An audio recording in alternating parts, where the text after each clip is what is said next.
Welcome to the Mama's Motivational Messages podcast, where women learn to stop putting themselves on the back burner and start paying attention to caring for themselves first so they can be better for everyone else in their lives. I know you'll be inspired by the stories of resiliency and starting over, of health and self-healing, of gaining clarity through journaling, of showing self-love through world travel, and the list goes on. I encourage you to relax and enjoy. I'm your host, Peggy Kirkland, PK.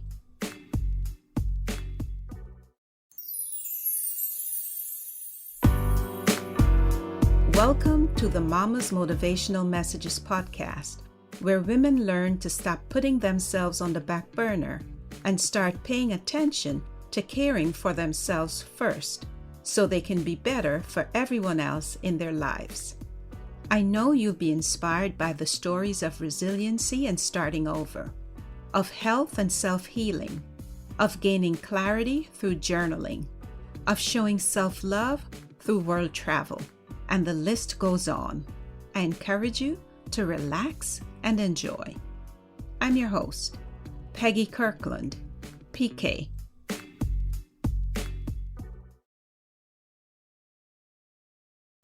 Welcome back, everyone. This is episode 5 of our 7-part series celebrating women. So far, we've covered mental, physical, social, and emotional health. Answer this question for me. If someone stopped you today, a stranger, a friend, anyone, and asked you to describe yourself in 3 words, what would you say? I want you to notice something about the words that came up. Were any of them your job title, your professional role, the thing you do to earn a living or to feel useful in the world? For a lot of women, especially the women who find their way to this show, the answer would be yes.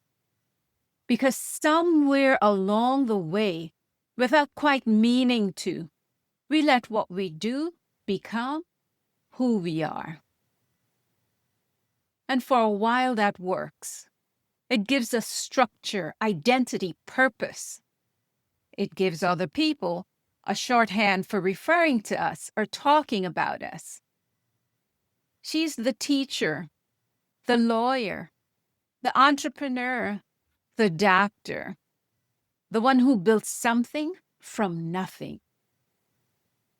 But then one day, and I want you to think about whether this has happened to you, the job changes or ends or evolves into something that no longer feels like yours. Or the children leave and the caretaking role that felt like a career in itself suddenly grows quiet. And you look around and think, if I'm not that anymore, then who am I? That's what today's episode is about. It's not about your career strategy, not about your next professional move, but about something much more fundamental than that. Today, we're talking about your professional health and what it means to own who you are beyond the work you do. So now, let me say up front, there's nothing wrong with being ambitious and climbing the corporate ladder. That's fine if that's what you want. But when work becomes the thing that consumes all of your attention and energy, including your health and your sense of who you are, that is no longer just ambition. That's like taking a huge eraser and rubbing yourself out of the picture. Remember the days of writing in a notebook in primary school before we all started using technology? Can you recall trying to erase an error and rubbing the eraser so hard across that error that you put a hole in the paper? Then you sat there in a panic because you didn't know how you would explain the missing work to your teacher or your parent? That's precisely what you do to yourselves. One item at a time, like skipping your morning walk because someone has an earlier appointment and needs your help getting ready. Or when someone asked you how you were and you said, "Fine, busy," you know, even though you weren't fine, but you felt that the person asking didn't have time for your complaints. It happens every time you move yourself to the bottom of your own list until you remove yourself off the list entirely. It's so gradual that most women don't notice it happening until one day they look in the mirror and think, "I'm not sure I know who that woman looking back at me is anymore." Take a moment and do a check-in with yourself. And here's what I need most for you to understand. Erasing yourself by putting your needs at the bottom of your own list is not devotion. It's not the price of being a good mother or a good partner or a good woman. It may feel like love because it looks like sacrifice, and sacrificing is something you're used to doing. But love does not require you to disappear. Devotion does not require you to cancel or erase yourself. It does not require that you give everything until there's nothing left. To be healthy in your professional settings requires that you keep showing up for yourself at the top of your own list. This brings me to the topic of burnout. That state of feeling emotionally drained continuously. The feeling like you're on autopilot, just watching your life from the outside, but not being engaged in it. You feel detached from everyone and everything.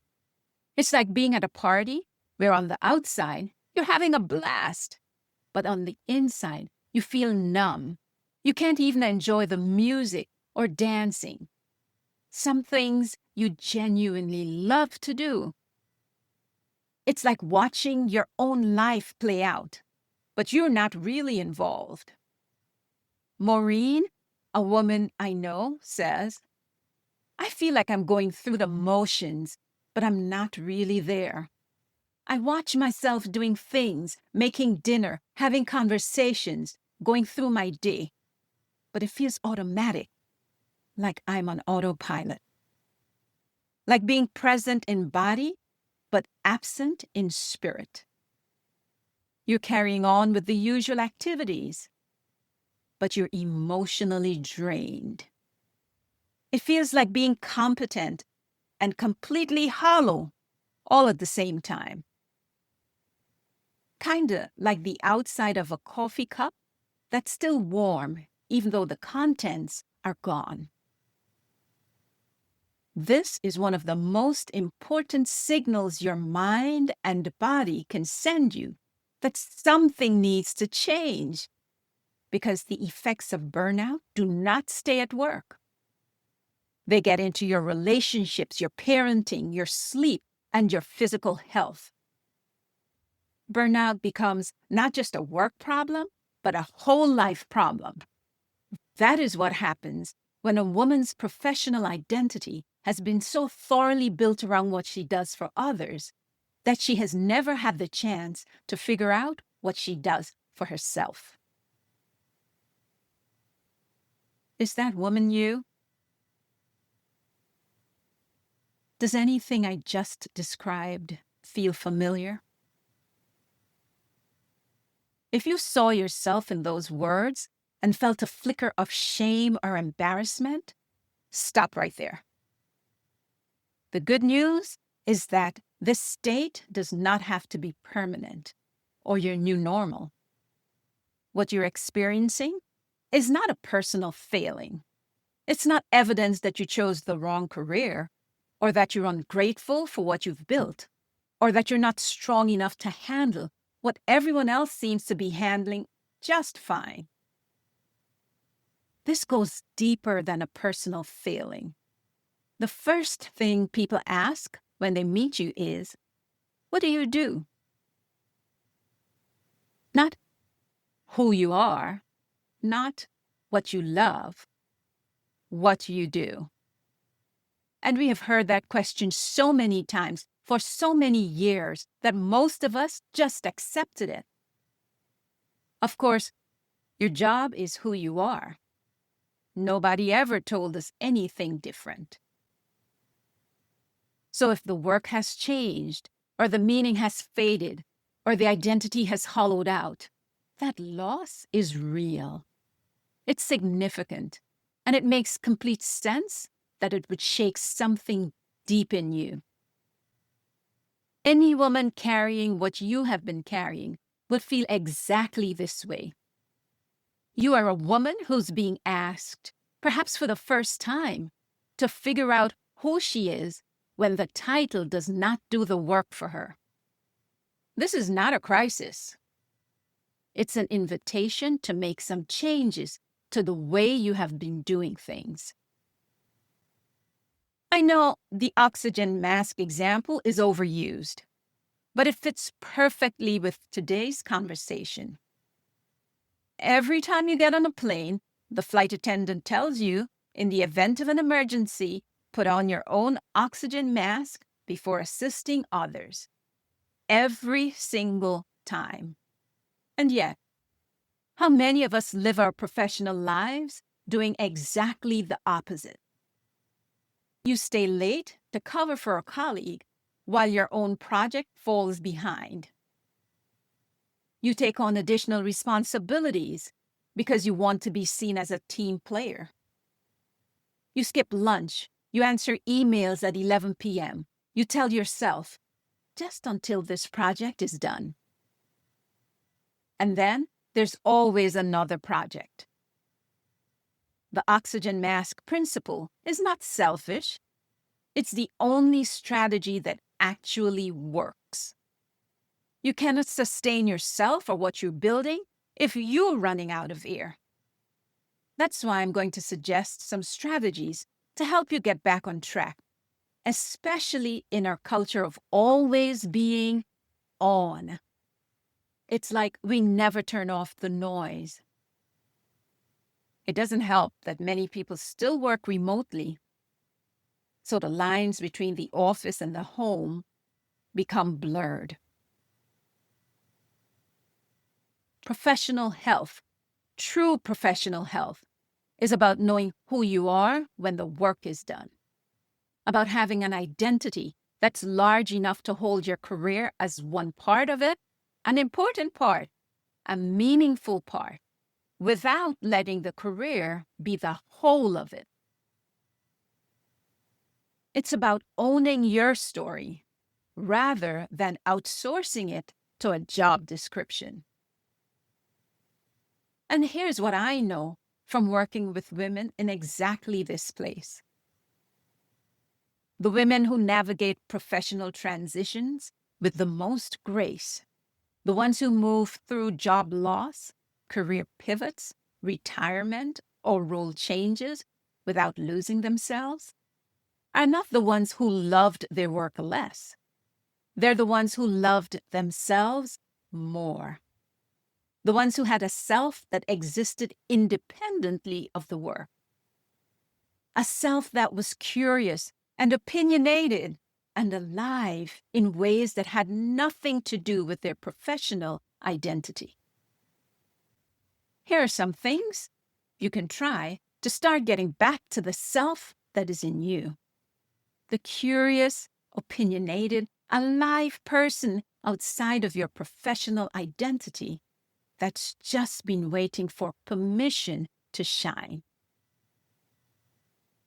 These practices are grounded in current occupational health research and designed for the realities of 2026, which is a hybrid work, always-on culture, and the blurring of professional and personal boundaries. Number 1, define your enough threshold. Before workday starts, decide what done looks like. And when you hit it, stop without guilt. Personally, I'm a work in progress where this is concerned.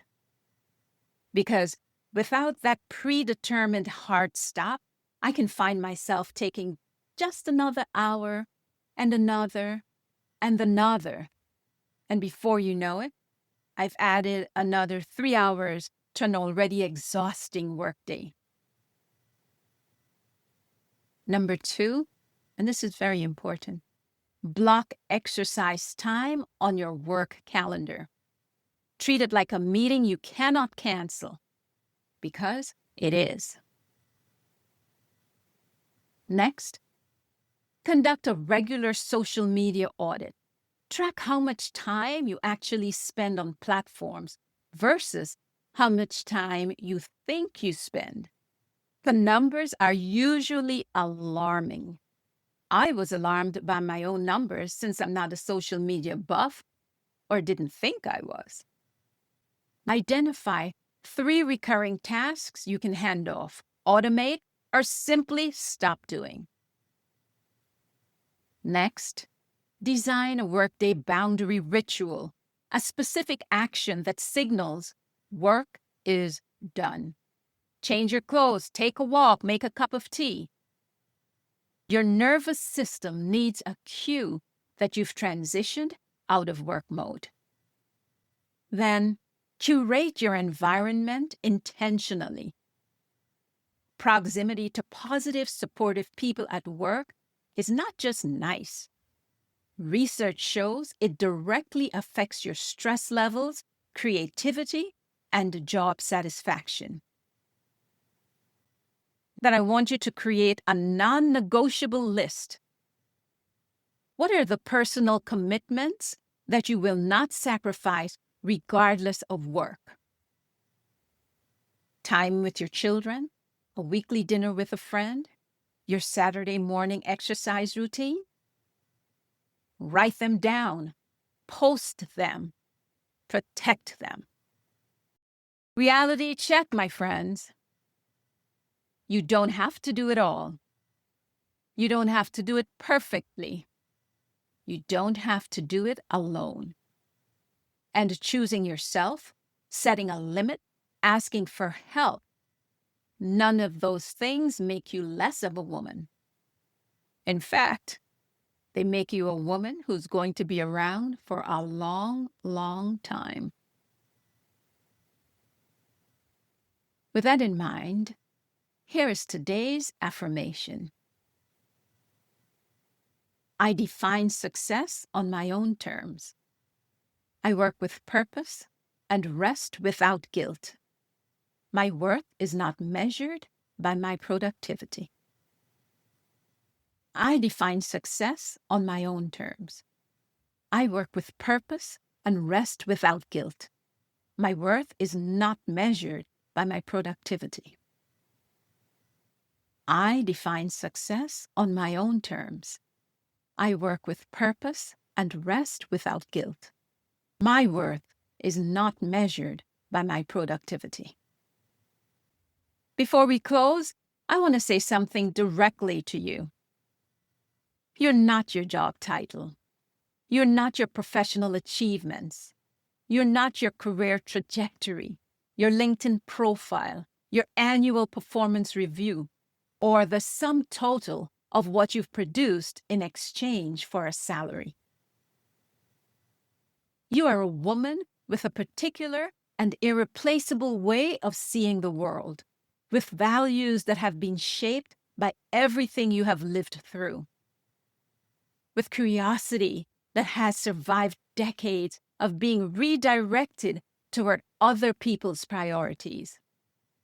You're a woman with a story that's still being written, and that is more interesting, more complicated, and more worthy of your attention than any job description that has ever tried to contain you. The fact that you're here today, listening to this, sitting with these questions, willing to look at the parts of your professional life that have felt hollow or heavy or confusing, is the beginning of your professional health. Real professional health. The kind that does not depend on a title or a salary or a performance review to tell you who you are. You are a woman with an unfinished glow that is worth every bit of the attention you are finally giving yourself. Thank you for being here today, my beautiful midlifers and empty nesters. Thank you for giving this conversation your time and your honest attention. If this episode resonated with you, I would love for you to subscribe wherever you listen to podcasts. It is the simplest way to make sure you never miss a conversation.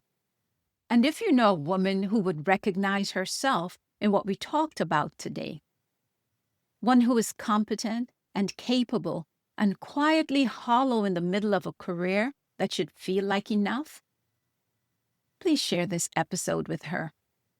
That's how we find each other.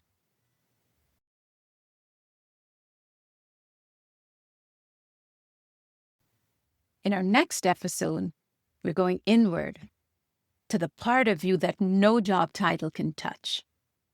We're talking about spiritual wellness. Until then, this is PK. Thank you for joining me today on Mama's Motivational Messages. If today's episode inspired and encouraged you, go ahead, hit the subscribe button. And if you know another woman who could use a little inspiration in her next chapter, please share this podcast with her. I'd also love to hear from you. Drop a comment below and let me know what spoke to you most today. Until next time, I'm PK, sending you much light and a whole lot of love.